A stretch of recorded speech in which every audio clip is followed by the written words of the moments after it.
ഖലീഫ എന്ന ചിത്രത്തിന്റെ വമ്പൻ അപ്ഡേറ്റ്, ജനനായകൻ കേരളത്തിൽ റെക്കോർഡുകൾ തൂക്കും, അവതാർ 3 ബബ്ബബ്ബ എന്നീ സിനിമകളുടെ റിവ്യൂവും ഒന്ന് പരിശോധിക്കാം.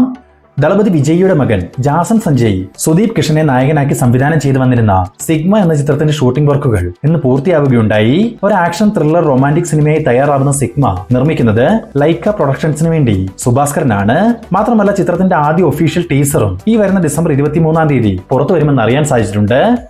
ഉണ്ണി മുകുന്ദനെ നായകനാക്കി ക്രാന്തി കുമാർ സംവിധാനം ചെയ്യാനിരിക്കുന്ന പ്രധാനമന്ത്രി നരേന്ദ്രമോദിയുടെ കഥ പറയുന്ന ഒരു ബയോപിക് പാൻ ഇന്ത്യൻ സിനിമയാണ് മാ വന്ദേ. ഈ സിനിമയുടെ ഷൂട്ടിംഗ് വർക്കുകൾക്ക് ഇന്ന് തുടക്കമായിരിക്കുന്നു. കെ സെന്തിൽകുമാർ ക്യാമറ കൈകാര്യം ചെയ്യുന്ന മാ വന്ദേയിൽ ഉണ്ണി മുകുന്ദനൊപ്പം രവീണ ടണ്ടനും വളരെ പ്രധാനപ്പെട്ട ഒരു വേഷം കൈകാര്യം ചെയ്യുന്നുണ്ട്. കാത്തിരിക്കാം ഈ സിനിമയുടെ കൂടുതൽ അപ്ഡേറ്റുകൾക്കായി.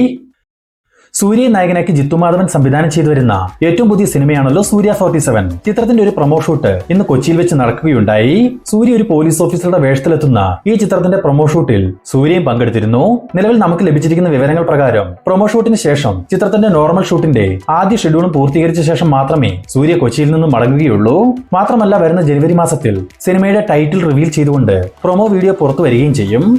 നിവിൻ പോളിയെ നായകനാക്കി അഖിൽ സത്യൻ സംവിധാനം ചെയ്ത സർവം മായ എന്ന സിനിമയിൽ നിന്നും ചിരി തൊട്ടു എന്ന് തുടങ്ങുന്ന ഒരു സോങ് ഇപ്പോൾ പുറത്തു വന്നിട്ടുണ്ട്. നല്ലൊരു സോങ് എന്ന് തന്നെ ഈ ഒരു പാട്ടിനെ പറയാൻ പറ്റും. മേ ബി മറ്റു തടസ്സങ്ങൾ ഒന്നും തന്നെ ഇല്ലാത്തതിനാൽ പോസിറ്റീവ് അഭിപ്രായങ്ങൾ സർവം മായയ്ക്ക് ലഭ്യമാവുകയാണെങ്കിൽ ക്രിസ്മസ് വിന്നറായി ഈ നിവിൻ പോളി ചിത്രം മാറാനുള്ള സാധ്യതകൾ തള്ളിക്കളയാനാവില്ല. മദ്രാസി എന്ന സിനിമയ്ക്ക് ശേഷം AR മുരുകദോസ് അടുത്തതായി ഒരു സയൻസ് ഫിക്ഷൻ ആക്ഷൻ ചിത്രം സംവിധാനം ചെയ്യാനൊരുങ്ങുന്നു. നിലവിൽ പുറത്തുവരുന്ന വിവരങ്ങൾ പ്രകാരം ചിമ്പുവാകും ഈ ചിത്രത്തിൽ നായകനായിട്ടെത്തുക. കഴിഞ്ഞ കുറച്ചു വർഷങ്ങളായി ബോംബ് സിനിമകൾ മാത്രം കഷ്ടപ്പെട്ടെടുത്തുകൊണ്ടിരിക്കുന്ന AR മുരുകദോസ് ഈ ചിത്രത്തിലൂടെയെങ്കിലും തിരിച്ചു വരുമോ എന്ന് കാത്തിരുന്ന് കാണാം. അജു വർഗീസ്, നിഖില വിമൽ തുടങ്ങിയവർ പ്രധാന വേഷങ്ങളിലെത്തുന്ന ഒരു കോമഡി എന്റർടൈൻമെന്റ് സിനിമയാണ് പെണ്ണ് കേസ്. ആദ്യം ഈ ഡിസംബറിൽ റിലീസ് തീരുമാനിച്ചിരുന്ന ഈ ചിത്രത്തിന്റെ റിലീസ് പിന്നീട് മാറ്റിവെക്കുകയുണ്ടായി. ഇന്നിപ്പോൾ പെണ്ണുകേസിന്റെ പുതുക്കിയ റിലീസ് അപ്ഡേറ്റ് പുറത്തു വന്നിട്ടുണ്ട്. വരുന്ന ജനുവരി 16 പെണ്ണുകേസ് തിയേറ്ററുകളിലേക്ക് എത്തും. കന്നഡത്തിൽ നിന്നും കിച്ച സുദീപ് നായകനായി അടുത്ത ആഴ്ച തിയേറ്ററുകളിലേക്ക് എത്താനിരിക്കുന്ന ഒരു ആക്ഷൻ ത്രില്ലർ പാൻ ഇന്ത്യൻ സിനിമയാണ് മാർക്ക്. ചിത്രത്തിന്റെ സെൻസർ റിപ്പോർട്ട് ഇപ്പോൾ പുറത്തു വന്നിട്ടുണ്ട്. സെൻസർ ബോർഡിൽ നിന്നും US സർട്ടിഫിക്കറ്റ് ലഭ്യമായ മാർക്കിന്റെ ടോട്ടൽ റണ്ണിംഗ് ടൈം 2 മണിക്കൂറും 25 മിനിറ്റും. വരുന്ന ഡിസംബർ 25 ക്രിസ്മസ് ദിനത്തിൽ മാർക്ക് തിയേറ്ററുകളിലേക്ക് എത്തും. നീരജ് മാധവും അൽതാഫ് സലീമും പ്രധാന വേഷങ്ങളിലെത്തുന്ന ഒരു കോമഡി എന്റർടൈനർ സിനിമയാണ് പ്ലൂട്ടോ. എങ്കിലും ചന്ദ്രിക എന്ന സിനിമയ്ക്ക് ശേഷം ആദിത്യൻ ചന്ദ്രശേഖർ സംവിധാനം ചെയ്ത പ്ലൂട്ടോ എന്ന ചിത്രത്തിന്റെ ഷൂട്ടിംഗ് വർക്കുകൾ ഇന്ന് പായ്ക്കപ്പായെന്ന് മൂവി ടീം തന്നെ ഒരു പോസ്റ്റർ മുഖേന അറിയിച്ചിട്ടുണ്ട്. കാത്തിരിക്കാൻ ചിത്രത്തിന്റെ റിലീസ് തീയതി പ്രഖ്യാപനത്തിനായി. ദളപതി വിജയിയെ നായകനാക്കി H വിനോദ് സംവിധാനം ചെയ്ത ജനനായകൻ എന്ന ചിത്രം വരുന്ന ജനുവരി 9 റിലീസിനെത്താനിരിക്കുകയാണല്ലോ. ഇന്നിപ്പോൾ ജനനായകന്റെ Kerala booking update movie team പുറത്തുവിട്ടിരുന്നു. വരുന്ന ഡിസംബർ 31 രാത്രി 11:59 കേരളത്തിലെ 400ഓളം സ്ക്രീനുകളിൽ ജനനായകന്റെ ഓൺലൈൻ ബുക്കിംഗ് ഓപ്പൺ ആവും. മാത്രമല്ല ന്യൂ ഇയർ ദിനത്തിൽ ചിത്രത്തിന്റെ വളരെ പ്രധാനപ്പെട്ട ഒരു അപ്ഡേറ്റും പുറത്തു വരുമെന്ന തരത്തിൽ ഒരു ന്യൂസും നമുക്ക് ലഭ്യമായിട്ടുണ്ട്. മേ ബി സിനിമയുടെ ട്രെയിലർ ആവാം ജനുവരി 1 ന്യൂ ഇയർ ദിനത്തിൽ പുറത്തു വരിക. ഷെയ്ൻ നിഗത്തെ നായകനാക്കി വീര സംവിധാനം ചെയ്ത ഒരു റൊമാന്റിക് ഡ്രാമ മൂവിയാണ് ഹാല്. ഏറെ നാളുകളായി സെൻസറിംഗ് വിഷയവുമായി ബന്ധപ്പെട്ട് റിലീസ് മാറ്റിവെക്കപ്പെട്ടിരുന്ന ഈ ചിത്രം ഇപ്പോൾ തിയേറ്ററുകളിലേക്ക് എത്താൻ ഒരുങ്ങുന്നു. വരുന്ന ഡിസംബർ 25 ക്രിസ്മസ് ദിനത്തിൽ ഹാല് റിലീസിനെത്തും. ജനപ്രിയ നായകൻ ദിലീപ് നായകനായി കഴിഞ്ഞ ദിവസം തിയേറ്ററുകളിലേക്ക് എത്തിയ ബബ്ബബ്ബ എന്ന ചിത്രത്തിന്റെ ആദ്യ 2 ദിവസത്തെ ഒഫീഷ്യൽ കളക്ഷൻ റിപ്പോർട്ട് ഇപ്പോൾ പുറത്തു വന്നിട്ടുണ്ട്. അതിനു മുമ്പ് ചിത്രത്തിന്റെ ആദ്യ ദിവസത്തെ കേരള വേൾഡ് വൈഡ് ഒഫീഷ്യൽ കളക്ഷനിലേക്ക് വരികയാണെങ്കിൽ ഇന്നലെ നമ്മൾ സൂചിപ്പിച്ചതുപോലെ തന്നെ കേരളത്തിൽ നിന്നും 7,20,00,000 രൂപയോളമാണ് സിനിമയ്ക്ക് നേടിയെടുക്കാൻ സാധിച്ചത്. അതേസമയം ആദ്യ ദിനം വേൾഡ് വൈഡ് കളക്ഷൻ 14,80,00,000 രൂപയിലേക്കും എത്തപ്പെട്ടിരുന്നു. ഇനി 2 ദിവസത്തെ കളക്ഷൻ പരിശോധിക്കുകയാണെങ്കിൽ 2 ദിവസങ്ങൾ കൊണ്ട് കേരളത്തിൽ നിന്നും മാത്രം 11 കോടി രൂപയും വേൾഡ് വൈഡ് ഗ്രോസായി 25 കോടി രൂപയുമാണ് ബബ്ബബ്ബ എന്ന ഈ ചിത്രം ഇതിനോടകം നേടിയെടുത്തിട്ടുള്ളത്.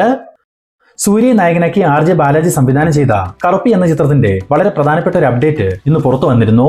ചിത്രത്തിലെ ഗോഡ് മോഡ് എന്ന ഫസ്റ്റ് സിംഗിളിന് പിന്നാലെ സെക്കൻഡ് സിംഗിളും മൂവി ടീം പുറത്തുവിടാൻ ഒരുങ്ങുന്നു. ഓൾറെഡി കറുപ്പ് സെക്കൻഡ് സിംഗിളിന്റെ വർക്കുകളെല്ലാം തന്നെ മൂവി ടീം പൂർത്തീകരിച്ചെന്നും വരുന്ന ന്യൂ ഇയർ സ്പെഷ്യലായി സായി അഭിയങ്കർ മ്യൂസിക് ഒരുക്കിയിട്ടുള്ള സെക്കൻഡ് സിംഗിൾ റിലീസിന് എത്തുമെന്നുമാണ് അറിയാൻ സാധിച്ചിട്ടുള്ളത്. സൂര്യയ്ക്കൊപ്പം തൃഷ, ഇന്ദ്രൻസ്, യോഗി ബാബു തുടങ്ങിയവർ പ്രധാന വേഷങ്ങളിലെത്തുന്ന കറുപ്പ് വരുന്ന ജനുവരി മാസം 23 റിലീസിനെത്താനാണ് സാധ്യത. പൃഥ്വിരാജ് സുകുമാരനെ നായകനാക്കി ജിനു അബ്രഹാമിന്റെ തിരക്കഥയിൽ വൈശാഖ സംവിധാനം ചെയ്തു വരുന്ന ഒരു pan Indian Malayalam action thriller സിനിമയാണ് ഖലീഫ. നിലവിൽ ചിത്രീകരണം നടന്നു വരുന്ന ഖലീഫയിൽ പൃഥ്വിക്കൊപ്പം ഇന്ദ്രൻസ്, കൃതി ഷെട്ടി, രഞ്ജി പണിക്കർ, വിജയരാഘവൻ തുടങ്ങി വലിയൊരു താരനിര തന്നെ ഒന്നിക്കുന്നുമുണ്ട്. മാത്രമല്ല ഈ ചിത്രത്തിൽ ലാലേട്ടനും ഒരു കാമ്യവേഷം കൈകാര്യം ചെയ്യുന്നുണ്ടെന്ന് മൂവി ടീം തന്നെ ഒഫീഷ്യലായി അറിയിക്കുകയും ചെയ്തിരുന്നു. ഇന്നിപ്പോൾ ഖലീഫയുടെ ബഡ്ജറ്റുമായി ബന്ധപ്പെട്ട് ഒരു അപ്ഡേറ്റ് പുറത്തു വന്നിട്ടുണ്ട്. കേരളത്തിന് പുറമെ നിരവധി വിദേശ രാജ്യങ്ങളിൽ ചിത്രീകരണം വേണ്ടിവരുന്ന ഈ ചിത്രത്തിന് 60 കോടി രൂപയോളമാണ് ബഡ്ജറ്റ് കണക്കാക്കുന്നത്. തിരക്കഥാകൃത്തായ ജിനു എബ്രഹാമും സൂരജ് കുമാറും ചേർന്നാണ് ഖലീഫ നിർമ്മിക്കുന്നതും. വരുന്ന ഓഗസ്റ്റ് 20 ഓണം റിലീസായി ചിത്രം തിയേറ്ററുകളിലേക്ക് എത്തും. ഇനി നമുക്ക് 2 സിനിമകളുടെ റിവ്യൂ ആണ് പങ്കുവെക്കാനുള്ളത്. അതിൽ ആദ്യത്തെ ചിത്രം അവതാർ 3 fire and dash. James Cameron വീണ്ടും ഒരു വിഷ്വൽ മാജിക് സ്ക്രീനിൽ കൊണ്ടുവന്നിരിക്കുന്ന ഒരു സിനിമ തന്നെയാണ് ഫയർ ആൻഡ് ഡാഷ്. കണ്ണുമ ചിമ്മാതെ സ്ക്രീനുകളിൽ കണ്ടുകൊണ്ടിരിക്കാൻ സാധിക്കുന്നത്ര മികച്ച വിഷ്വൽസ് ഈ ഒരു സിനിമ സമ്മാനിക്കുന്നുണ്ട്. പക്ഷേ ഈ ചിത്രത്തിൽ പുതുതായി കഥയോ കഥാപാത്രങ്ങളോ പുതിയൊരു വേൾഡ് ബിൽഡിംഗോ ഒന്നും തന്നെ കൊണ്ടുവന്നതായി എനിക്ക് തോന്നിയില്ല. ആദ്യ 2 ഭാഗങ്ങളിൽ നമ്മൾ കണ്ട കാര്യങ്ങൾ തന്നെ മിക്സ് ചെയ്തെടുത്തുള്ള ഒരു ഫീലാണ് ഈ 3ാം ഭാഗവും സമ്മാനിച്ചത്. സ്ക്രിപ്റ്റ് വൈസിൽ നോക്കുകയാണെങ്കിൽ മറ്റു 2 ഭാഗങ്ങളുടെയും 7 അയലത്ത് വരില്ല ഈ ചിത്രം. ആഷ് പീപ്പിൾസ് എന്ന് പറഞ്ഞുകൊണ്ട് പുതിയൊരു ക്ലാനിനെയൊക്കെ കഥയിൽ കൊണ്ടുവന്നിട്ടുണ്ടെങ്കിൽ പോലും പറയുന്ന കഥയെ സ്ട്രോങ് ആയിട്ട് അവതരിപ്പിക്കാനുള്ള കാര്യങ്ങളൊന്നും തന്നെ തിരക്കഥയിൽ വേണ്ട പോലെ ഉപയോഗിച്ചിട്ടില്ല. സിനിമ തുടങ്ങി ആദ്യ 15 മിനിറ്റ് കഴിയുമ്പോൾ ഒരു ആക്ഷൻ ബ്ലോക്കിൽ ആരംഭിച്ച് കുറച്ചു നേരം ഇൻട്രസ്റ്റിംഗ് ആയിട്ടാണ് മുൻപോട്ട് പോയത്.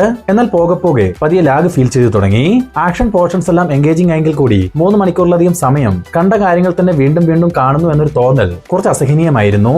എന്നാൽ നിങ്ങൾക്ക് 3 മണിക്കൂർ ആയാൽ എന്താ, നല്ല കുറച്ച് വിഷ്വൽസ് കാണാമല്ലോ, ജെയിംസ് കാമറൂണിന്റെ വിഷൻ കാണാമല്ലോ എന്നൊരു തോന്നൽ ഉണ്ടെങ്കിൽ നിങ്ങൾക്ക് അവതാർ 3 ഡിസപ്പോയിന്റഡ് ആയിരിക്കില്ല. എന്നാൽ ആ വിഷ്വൽസിന് മുകളിൽ സ്റ്റോറി ബേസിൽ നോക്കിയാൽ ഒരു ആവറേജ് അനുഭവം മാത്രമാണ് അവതാർ 3 എനിക്ക് സമ്മാനിച്ചത്. ഈ സിനിമയ്ക്ക് നമ്മൾ നൽകുന്ന റേറ്റിംഗ് 3 ഔട്ട് ഓഫ് 5. ഇനി ബബ്ബബ്ബ അഥവാ ഭയം ഭക്തി ബഹുമാനം എന്ന സിനിമയുടെ റിവ്യൂ പരിശോധിക്കാം. ജനപ്രിയ നായകൻ ദിലീപ്, ലാലേട്ടൻ, വിനീത് ശ്രീനിവാസൻ, ധ്യാൻ ശ്രീനിവാസൻ, സാൻഡി മാസ്റ്റർ തുടങ്ങി വലിയൊരു താരനിര തന്നെ ഒന്നിച്ച ഒരു കോമഡി ആക്ഷൻ എന്റർടൈനർ സിനിമയാണ് ബബ്ബബ്ബ. ബൈജു സന്തോഷ് അവതരിപ്പിക്കുന്ന മുഖ്യമന്ത്രി ജോസഫ് എന്ന കഥാപാത്രത്തെ റഡാർ എന്ന ദിലീപിന്റെ കഥാപാത്രം കിഡ്നാപ്പ് ചെയ്യുന്നിടത്താണ് സിനിമയുടെ കഥ ആരംഭിക്കുന്നത്. തിയേറ്ററിൽ എത്തിയപ്പോൾ ആദ്യം എഴുതി കാണിച്ചത് തന്നെ no logic only for madness എന്നാണ്. അതിനാൽ തന്നെ തലച്ചോറെടുത്ത് ബാഗിൽ വെച്ചിട്ടാണ് സിനിമ കാണാൻ ആരംഭിച്ചത്. എന്നാൽ സ്റ്റോറി ബിൽഡപ്പും ദിലീപിന്റെ കോമഡിയും വിനീത് ശ്രീനിവാസന്റെ ഇൻവെസ്റ്റിഗേഷനും എല്ലാം നല്ല രീതിയിൽ എൻജോയ് ചെയ്ത് തന്നെ സിനിമ കാണാൻ ആരംഭിച്ചു. ഇതിനിടയിൽ വന്നുപോയ സാൻഡി മാസ്റ്റർ, നമ്മുടെ ദേവ്ജി, അശോകൻ, പ്രതിപക്ഷ നേതാവായിട്ടെത്തിയ മണിയമ്പിള്ള രാജു തുടങ്ങിയവരെല്ലാം തന്നെ ആദ്യ പകുതിയിൽ രസകരമായ കൗണ്ടർ ഡയലോഗ് ഒക്കെ അടിച്ച് നമ്മളെ രസിപ്പിക്കുന്നുണ്ട്. അതിനാൽ തന്നെ ഇതിന്റെ മേക്കേഴ്സ് ഉദ്ദേശിച്ച ആ ഫയർ എനിക്ക് ആദ്യ പകുതിയിൽ കിട്ടുകയും ചെയ്തു. പിന്നെ നല്ലൊരു ഇന്റർവൽ ബ്ലോക്കും സിനിമയ്ക്കുണ്ടായിരുന്നു. എന്നാൽ 2ാം പകുതിയിലേക്ക് വന്നപ്പോൾ നമ്മൾ പണ്ടൊക്കെ കേട്ടും കണ്ടും എൻജോയ് ചെയ്ത ചില ക്യാരക്ടേഴ്സിനെയും ചില സീൻസും ഒക്കെ റീക്രിയേറ്റ് ചെയ്തതൊഴിച്ചാൽ ബാക്കിയെല്ലാം തന്നെ നിരാശയാണ് സമ്മാനിച്ചത്.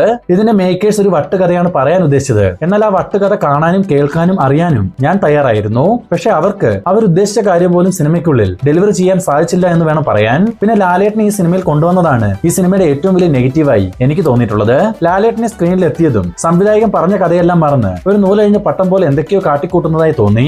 ഈ സിനിമയുടെ സംവിധാനം, ക്യാമറ വർക്ക്, ഗോപി സുന്ദറിന്റെ BGM, രഞ്ജൻ അബ്രഹാമിന്റെ എഡിറ്റിംഗ് എല്ലാം തന്നെ എനിക്ക് മികച്ചൊരു ഔട്ട്പുട്ട് നൽകിയിരുന്നു. പക്ഷെ ഇതെല്ലാം കൊണ്ട് ഉപയോഗിക്കേണ്ട ബേസ്മെന്റ് ആയ തിരക്കഥ വെറും പൊള്ളയായതിനാൽ 2ാം പകുതി എന്നെ തൃപ്തിപ്പെടുത്തിയതേയില്ല. ആകെ മൊത്തത്തിൽ ഒരു ബിലോ ആവറേജ് അനുഭവമാണ് ബബ്ബബ്ബ എന്ന ഈ ചിത്രം എനിക്ക് സമ്മാനിച്ചിട്ടുള്ളത്. ഈ സിനിമയ്ക്ക് നമ്മൾ നൽകുന്ന റേറ്റിംഗ് 2.5 ഔട്ട് ഓഫ് 5.